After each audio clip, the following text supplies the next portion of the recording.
అదోని నియోజకవర్గం ధనాపురం గ్రామంలో ఎస్సీబీసీ కాలనీలో తాగునీరు పైప్లైన్ వేసి డ్రైనేజ్ క్లీన్ చేయాలని డిఎస్ఎఫ్ విద్యార్థి సంఘం సబ్ కలెక్టర్ గారికి వినతి పత్రం ఇవ్వడం జరిగింది. ధనాపురం గ్రామంలో చాలా రోజుల నుంచి ఎస్సీ కాలనీకి త్రాగునీరు పైప్లైన్ వేయండి అంటే కూడా ఏమాత్రం పట్టించుకోవట్లేదు. అలాగే డ్రైనేజ్ ఎక్కడికక్కడే నిండిపోయింది. కాలనీ వాసులు అనారోగ్యానికి గురవుతున్నటువంటి పరిస్థితి ఏర్పడింది.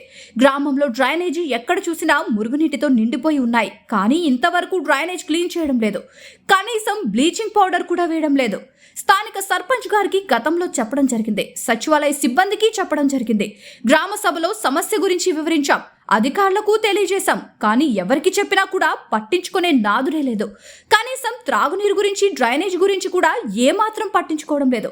సచివాలయం సిబ్బంది కూడా కేవలం సీటుకు మాత్రమే పరిమితమవుతున్నారు. కనీసం గ్రామంలోకి వచ్చి ప్రజలకు తాగునీరు వస్తున్నాయా లేదా డ్రైనేజ్ క్లీన్గా ఉందా లేదా అని ఒక్కసారి కూడా అక్కడ విజిట్ చేయలేదు.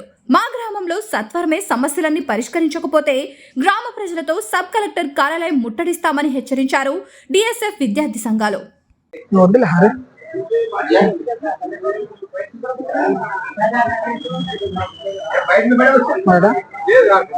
సబ్ కలెక్టర్ కార్యాలయంలోన వినతి పత్రం ఇవ్వడం జరిగింది. సబ్ కలెక్టర్ గారికి వినతి పత్రం యొక్క ఉద్దేశం ఏమంటే, ఈ రోజు ధనాపురం గ్రామంలోన త్రాగునీరు సమస్య, ఎస్సీ కాలనీలో బీసీ కాలనీలోన డ్రైనేజ్ ప్రాబ్లం చాలా ఉంది. అనేక సార్లుగా చెప్పినా కూడా సచివాలయ సిబ్బంది కానీ మరి సర్పంచ్ గారు కానీ ఏమాత్రం కూడా స్పందించడం లేదు. కానీ అనేక సార్లుగా చెప్పడం జరిగింది. గత ప్రభుత్వంలోనే చెప్పడం జరిగింది. మరి ఇప్పుడు కూడా గతంలో మొన్న కూడా గ్రామ సభ పెడితే ధనాపురంలోన చెప్పడం జరిగింది. కానీ పంచాయతీలో డబ్బులు లేవని మరి చేస్తున్నారో లేకుంటే ఎందుకు క్లీన్ చేయడం లేదో మాకైతే ప్రజలకు కూడా అయోమయ పడుతున్నటువంటి పరిస్థితి ఏర్పడింది. కాబట్టి ఈరోజు సబ్ కలెక్టర్ సార్ గారికి కూడా విన్నవించడం ఏమంటే, తక్షణమే డ్రైనేజ్ క్లీన్ చేసి నెలకు ఒకసారైనా బ్లీచింగ్ పౌడర్ చల్లి మరి తాగునీరు పైప్ లైన్ మా కాలనీకి వేయాలనేసి ఈరోజు డిఎస్ఎఫ్ విద్యార్థి సంఘంగా డిమాండ్ చేస్తున్నాము.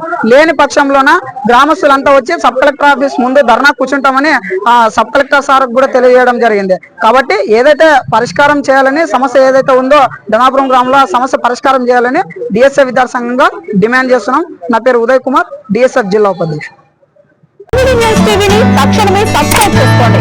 నోటిఫికేషన్ కోసం మరిన్ని అప్డేట్స్ కోసం ప్రతి ఒక్క కుటుంబానికి ఉచిత ప్రకటనలు వచ్చే విధంగా మీకోసం మీ ముందుకు వివిధ న్యూస్ టీవీని VIP 5 నందు 90